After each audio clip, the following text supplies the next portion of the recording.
दोस्तों जैसा कि हम जानते हैं कि जब कोई यात्री ट्रेन में ट्रैवल करता है तो उसकी फर्स्ट चॉइस होती है विंडो वाली सीट। लेकिन जो यात्री ट्रेन में रात के समय ट्रैवल करते हैं तो रात के समय ट्रेन में ट्रैवल करने वाले जो यात्री होते हैं वो हमेशा लोअर बर्थ को ही प्रेफर करते हैं, यानी कि जो सबसे नीचे वाला बर्थ होता है वो रात में सफर करने वाले यात्रियों की फर्स्ट चॉइस होती है। क्योंकि दोस्तों अगर आपने कभी ट्रेन के स्लीपर कोच या फिर एसी वाले कोच में सफर किया है तो आपने देखा होगा कि जो स्लीपर कोच होता है उसमें आपको एक बर्थ नीचे देखने को मिलता है तो एक बर्थ ऊपर देखने को मिलता है, यानी कि एक सीट आपको नीचे देखने को मिलती है और एक सीट आपको ऊपर देखने को मिलती है। और इन दोनों सीटों पर यात्रियों के द्वारा रात के समय सोते हुए ट्रेवल किया जाता है। लेकिन जैसा कि मैंने आपको बताया कि जो यात्री रात के समय ट्रेन में ट्रेवल करते हैं वो हमेशा नीचे वाली सीट यानी कि लोअर बर्थ को ही बुक करने के लिए ट्राई करते हैं। लेकिन हाल ही में दोस्तों एक ऐसा न्यूज आर्टिकल निकलकर सामने आ गया है जिसमें ट्रेन के नीचे वाले बर्थ को लेकर कुछ नए चेंजेस किए गए हैं, जिसके बारे में जानना आपके लिए जरूरी है। तो बेसिकली अभी तक क्या होता था कि अगर आप नीचे वाले बर्थ को बुक करने के लिए ट्राई करते हो तो आप IRCTC से उसको बुक करा पाते थे,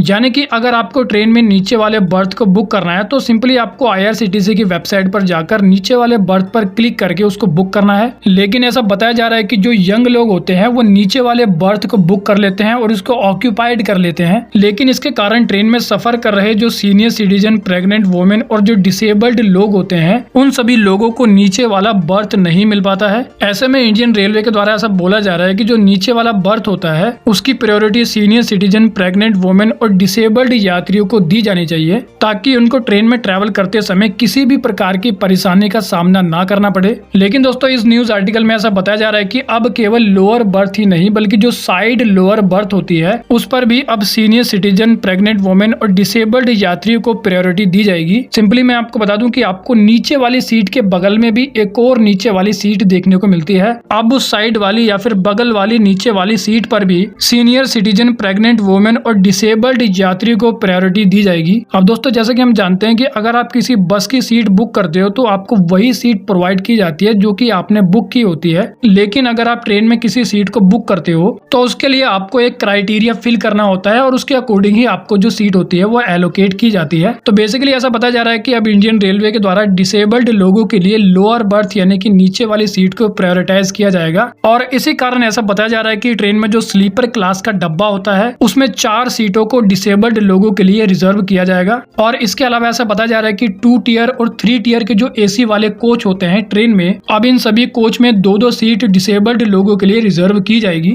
लेकिन अगर बात करें सीनियर सिटीजन के बारे में तो ऐसा बताया जा रहा है कि अब स्लीपर कोच में 6 से लेकर 7 सीटों को सीनियर सिटीजन्स को अलॉट किया जाएगा। लेकिन अगर बात करें सीनियर सिटीजन्स के बारे में तो ऐसा बताया जा रहा है कि स्लीपर कोच में अब 6 से लेकर 7 लोअर बर्थ को सीनियर सिटीजन के लिए एलोकेट किया जाएगा। और इसके अलावा अगर बात करें 2 टियर एसी और 3 टियर एसी वाले कोच के बारे में तो इन कोच में भी 4 से लेकर 5 लोअर बर्थ को अब सीनियर सिटीजन को एलोकेट किया जाएगा। और इसी के साथ ऐसा बताया जा रहा है कि प्रेग्नेंट वुमेन के लिए भी नीचे वाले जो बर्थ है उसको रिजर्व किया जाएगा। बेसिकली ऐसा बोला जा रहा है कि अगर ऊपर वाला बर्थ सीनियर सिटीजन या फिर प्रेग्नेंट वुमेन के नाम से बुक किया जाता है तो उसके बाद भी जो सीनियर सिटीजन या फिर जो प्रेग्नेंट वुमेन है वो नीचे वाले बर्थ पर सफर कर रहे यात्री से अप्रोच कर सकते हैं ताकि वो लोअर बर्थ यानी कि नीचे वाले बर्थ पर सफर कर सके। लेकिन दोस्तों अगर आपने कभी स्लीपर ट्रेन में ट्रेवल किया है और अगर आपने इस प्रकार की सिचुएशन को फेस किया है तो आप उसके बारे में कमेंट करके बता सकते हैं। तो वेल दोस्तों इस वीडियो में इतना ही। I hope you like the video. तो फिर मिलेंगे अगली वीडियो में, जब तक के लिए जय हिंद।